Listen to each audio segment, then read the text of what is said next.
Let's remember something. Outside the Libertarian Party, no one has been nominated for anything yet.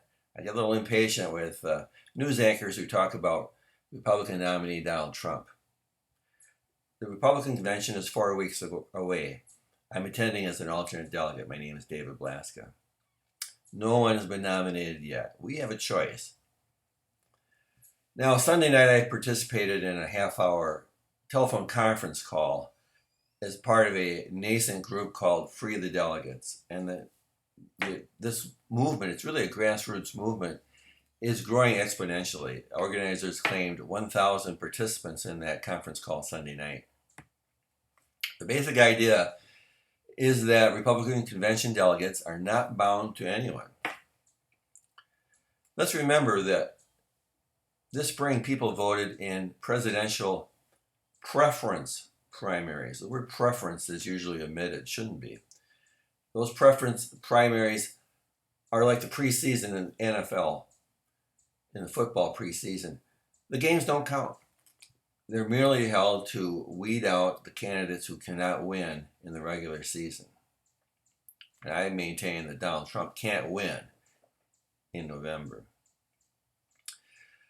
These presidential preference primaries are not binding by state law, only by party rule. And the rules vary from state to state. In Wisconsin, the GOP binds delegates to the winning candidate by congressional district, and then the statewide winner to the statewide delegates. They're bound for the first ballot, and only so long as that candidate receives at least 1/3 of the roll call vote at convention. Some states have a lower threshold, and other states have none at all. It's the National Party's Rule 16 that allows state parties to bind delegates to the winners of their primaries. Now, in Sunday's conference call, we heard from Sean Parnell of Virginia.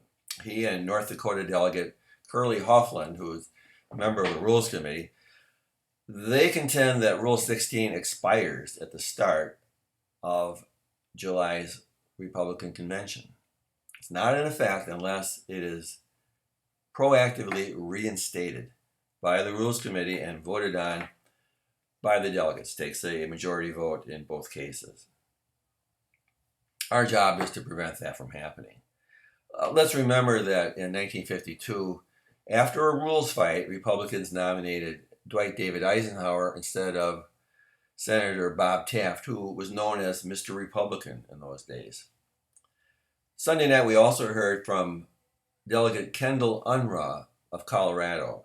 This is a lady who's been active in Republican politics for 30 years.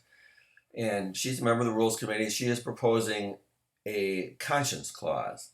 It would state definitively, proactively, that delegates are free to vote their conscience.